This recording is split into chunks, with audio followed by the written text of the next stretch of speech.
সম্মানিত খামারি ও কৃষক ভাই ও বোনেরা, আসসালামু আলাইকুম। আপনারা যে যেখান থেকে আমার এই ভিডিওটি আজকে দেখতে পারছেন, আমি সবাইকে জানাই আন্তরিক শুভেচ্ছা এবং অভিনন্দন।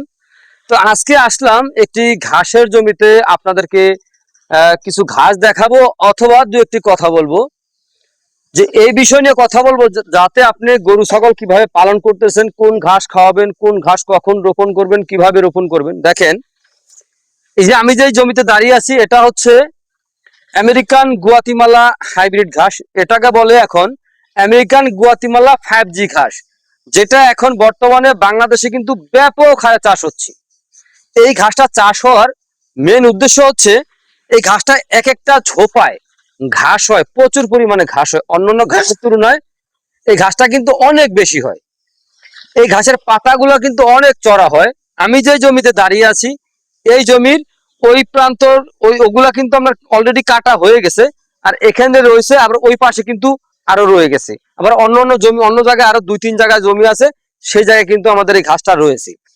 এই ঘাসটা আপনার যে কোনো মৌসুমে কিন্তু আপনি রোপণ করতে পারবেন, অথবা যে কোনো মাটিতে রোপণ করা যায়। যেই মাটিতে আপনার দেখা যায় পানি, জোয়ারের পানি অথবা বৃষ্টির পানি হচ্ছে আবার চলে যায়, এরকম জমিতে রোপণ করতে পারবেন। তো এই ঘাসটার এত ব্যাপক চাহিদা থাকার কারণটা কি ভাই? এই ঘাসের এত চাহিদা থাকার উদ্দেশ্য হচ্ছে ভাই, অন্যান্য ঘাসে দেখা যায় আছে আপনার একটা আছে একটা নাই। যেমন আপনার স্মার্ট নেপিয়ার ঘাসে প্রোটিন রয়েছে 22 থেকে 25%, অথবা যারা ওয়ান হাইব্রিড ঘাসে আপনার প্রোটিন রয়েছে 16 থেকে 18%। আর এই ঘাসটায় আপনার ভিটামিন, প্রোটিন, ক্যালসিয়াম সকল প্রকার উপাদান এইটার ভিতরে রয়েছে। এই কারণে এই ঘাসটা খাওয়ালে আপনার দুগ্ধ জাতীয় গাভীরও দুধ বৃদ্ধি হবে, অথবা ষাঁড় গরুরও মাংস বৃদ্ধি হবে। এই কারণে এই ঘাসটার এখন এত জনপ্রিয়তা লাভ করতেছে। এই ঘাসটা কিন্তু আমাদের বাংলাদেশের নতুন, আমরা চাষ করতেছি 2-2.5 বছর হবে। এই এই প্রথম আর কি বাংলাদেশে এসেছে। এইটা হচ্ছে আমেরিকান গুয়াতিমালা 5G ঘাস। এই ঘাসের কোনো ফুল হয় না, এই ঘাসের কোনো বিচি হয় না। অনেকে দেখতে পাচ্ছি ফেসবুক পেজে দেখা যায় আপনার এই গুয়াতিমালা ঘাসের বিচি বিক্রি করে। ভাই, আপনারা কারো থেকে বিচি নেবেন না। বিচি যদি আপনারা নেন, যদি দেখা যায় গুয়াতিমালা মনে করে যদি বিচি নেন, তাহলে কিন্তু ধরা খেয়ে যাবেন। কিন্তু বিচের ঘাস রয়েছে, দেখা যায় একবার দুবার কাটার পরে কিন্তু ঘাসটা থাকে না। আর এই যে আমেরিকান গুয়াতিমালা ঘাসগুলো দেখতে পাচ্ছেন, এই ঘাসগুলো কিন্তু একবার রোপণ করলে আপনার 5-7 বছর কিন্তু আপনি খাওয়াতে পারবেন। এই ঘাসটা কিন্তু নষ্ট হয় না। শুধু একবার রোপণ করবেন, তাহলে কিন্তু আপনি বছরের পর বছর খাওয়াতে পারবেন, একবার জমি চাষ করে। আর বিচি থেকে যে ঘাস হয়ে থাকে, সেই ঘাসটা দেখা যায় আপনার একবার বীজ রোপণ করবেন, একবার দুবার কাটবেন, তারপরে কিন্তু শেষ।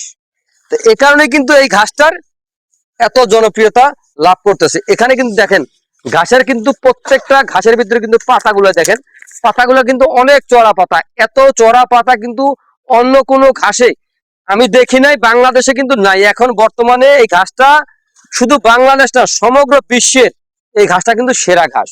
তো আপনারা যদি এরকম উন্নত জাতের, উন্নত মানের ঘাস যদি চাষ করতে পারেন, তাহলে কিন্তু কম সময়ের মধ্যে আপনার খামারে আপনি সফলতা অর্জন করতে পারবেন। কারণ ঘাসে খরচ কম। যদি আপনি খ্যার খাওয়ান, ওই পাশাপাশি কিন্তু দানাদার খাওয়াতেই হবে। তো দানাদারে কিন্তু এখন অনেক দাম। দানাদার অথবা খৈর ভুসি যাই আছে, সব করার জিনিসের দাম বেশি। এখন এখন প্রচুর পরিমাণে দাম রয়েছে। তো আপনারা যদি এই আমেরিকান গুয়াতিমালা হাইব্রিড ঘাস অথবা ইন্দোনেশিয়ান স্মার্ট নেপিয়ার ঘাস, যারা ওয়ান হাইব্রিড ঘাস অথবা তাইওয়ান হাইব্রিড ঘাস সহ যে কোনো ধরনের ঘাসের কাটিং এর জন্য আমাদের স্ক্রিনে দেওয়া নাম্বারে যোগাযোগ করবেন। আমরা সারা বাংলাদেশে কুরিয়ার সার্ভিসের মাধ্যমে ক্যাশ অন ডেলিভারিতে ডেলিভারি দিয়ে থাকি। চাইলে কিন্তু আপনিও সংগ্রহ করতে পারেন। সংগ্রহ করতে চাইলে আমাদের স্ক্রিনে দেওয়া নাম্বারে যোগাযোগ করবেন। তো প্রিয় বন্ধুরা, আজ এখানে এ পর্যন্তই। আপনারা সকলে ভালো থাকবেন, সুস্থ থাকবেন। আল্লাহ হাফেজ।